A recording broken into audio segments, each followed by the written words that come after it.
What's going on, guys? Your boy Amazing here, back with another video, and in today's video, guys, we are here with another Duet Net Abyss video to go over the advanced gameplay here, guys, for the Luno Adventure Note. Pretty much what we're going to be going over in today's video, guys, is the information about the gearing system in Duet Net Abyss and explain exactly how it's going to work so that you guys know exactly what you're going to be doing once the game is officially launched. If you guys do enjoy videos like this, man, definitely make sure to hit that like button and subscribe, as we are on the road to that 2,000 subscribers on the YouTube channel. Guys, we're at 1,700 subs at this point of the time recording this video, and we are closing in on that 1,800, man. Make sure to hit that like button, sub, and share the video as well, guys. Make sure to hype it up if you are on mobile as well. And with that all out of the way, let's hop in and let's talk the Luno Adventure Notes. So yeah, I actually did open them up on another tab here, guys, just so we can kind of delve into them individually and read out everything that we have here. So we have the Luno's Adventure Notes Advanced Gameplay number 1. So we have about Demon Wedge. So wedge-shaped devices developed by the Hyperborean Spathatoi to amplify magical power. They can enhance characters as well as melee and ranged weapons. Equipping different demon wedges grant various attribute and trait buffs. Weapon demon wedges can even alter the weapon's original attack pattern. More remarkable applications of demon wedges await your personal discovery. So yeah, demon wedges is going to be the gearing system of Duet Net Abyss, guys. I'm going to go over exactly,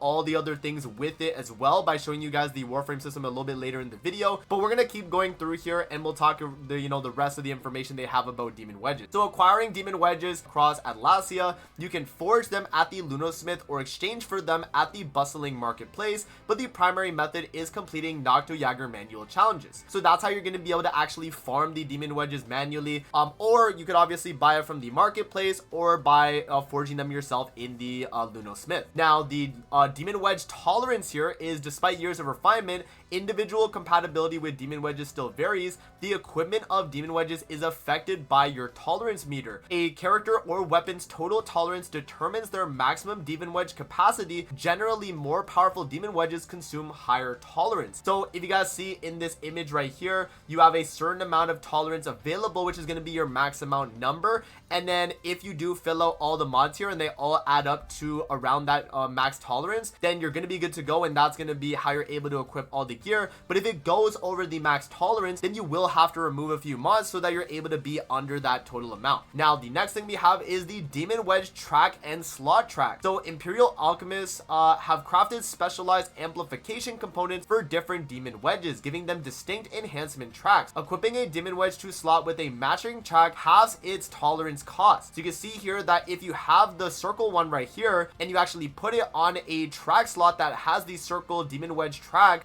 you're actually going to half the cost, and it's going to go from 19 all the way to 10. So that's going to make it so you're able to get to the max amount of tolerance while still running really high level demon wedges as well. And then the final thing here that we got, guys, is going to be the demon wedge casket. So a compendium documenting the effects of various demon wedges. Collecting all these demon wedges grants special rewards, and additionally the casket rewards optimal demon wedge builds for each character. If you feel overwhelmed by the variety of demon wedges, consult the casket before making decisions. So they're going to give you a general recommendation for each character. It's not necessarily going to be the best setup overall, guys. Like, there's obviously going to be better options, but that's going to be a good way where you're able to kind of evaluate, how you want to be going about building a certain character or a certain weapon. So yeah, guys, that pretty much covers the advanced notes here for the demon wedge section. So what I'm going to do now is I'm going to show you guys on Warframe what it actually looks like to have the gears system from Warframe in Duet Net Abyss, which is the exact same, by the way. It's literally the exact same. So as we were talking about in the advanced notes right there, guys, if we go to the gearing system in Warframe, it's the exact same thing. We have the track slots, which is the polarity slots in Warframe, and you guys can see here we have the D1, as they call it. We have the V polarity, we have the minus polarity, and then you have the Umbra polarity, which we don't really have to worry about that one too much. But here, let me go to one of my dead builds here, or you know what I'll do, actually, we'll go to one of my other weapons and we'll make a new build here. So we'll just remove all these stuff right here. So I'll just remove all these mods. But yeah, as you guys can see, we have the track slot, which is going to be the V polarity. This is the way Warframe does it, but it's the exact same way that you're going to be able to do it in Duet Net Abyss. So let's go to a V polarity slot or a motorized slot, And as you guys can see, just as an example here, if we take Amalgam Serration, you guys can see right here, it's a little bit covered by my screen share, but it's 155% damage and 25% sprint speed. If I put it on a polarity slot that's wrong, it's actually going to increase the number that it already was. So Amalgam Serration normally is going to be 16 at the max level of the Demon Wedge, but if I put it onto the, actual polarity slot that matters, you'll see that it goes from 16 to 8.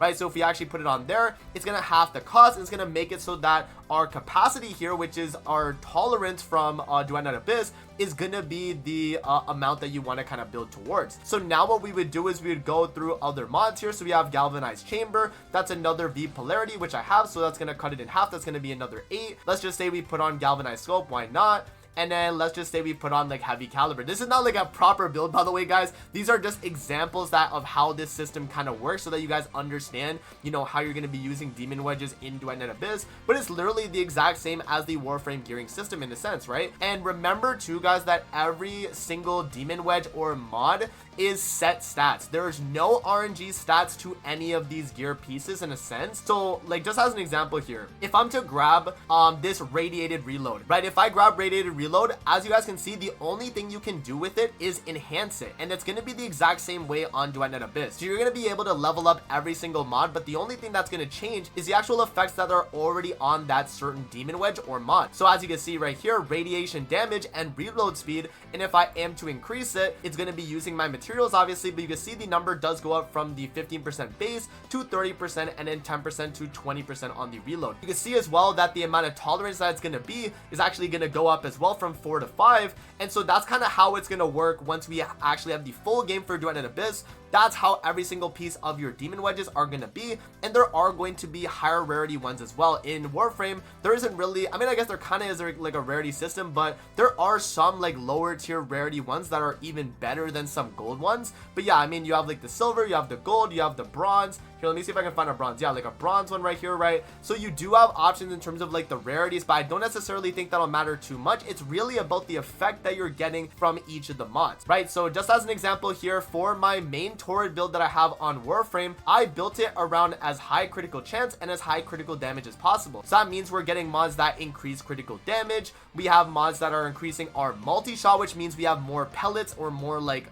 bullets that are spreading. We have cold damage, which, in Duet Abyss, we won't really have to worry about like damage types, as they will come with our character. But yeah, I mean, like crit chance right here, right? We have aptitude here, which gives us status chance, which is trigger probability from Duet Abyss. So you guys get the idea, right? It's very, very similar as to everything that we're going to be getting in Duet Abyss, and the way that they explained it on the advanced notes there is exactly how it's going to be in the game. Demon Wedges are pretty much mods from Warframe. They have tolerance meters. You're able to grind them naturally, and they are going to have track slots if you are able to give them that, so you're able to half the amount of cost so that it's able to fit under the total tolerance cost of either the character you're running or the weapon or melee. So yeah, guys, that is going to be it for the video right there. That pretty much explains everything you need to know about the Demon Wedge kind of system here and the gearing system for Duet Abyss. It's a lot better than other gacha games, other general games where you have like builds for characters, guys. The reason why I say it's so much better is because you have set stats, and with set stats means that you're always going to be able to have a cohesive build. You're not going to have, pieces that are going to be, lower on the end of like stats, because you're always going to have the exact set stats that you need to make your weapon or character be as strong as possible. And so that's why I think this system is going to be really good. But yeah, let me know what you guys think in the comment section below of the gearing system in Duet Abyss. But that is going to be it for the video. I hope you guys did enjoy, and I'm going to see you guys on the next one, man. Peace out. Have a great rest of your day, guys. See you later, man.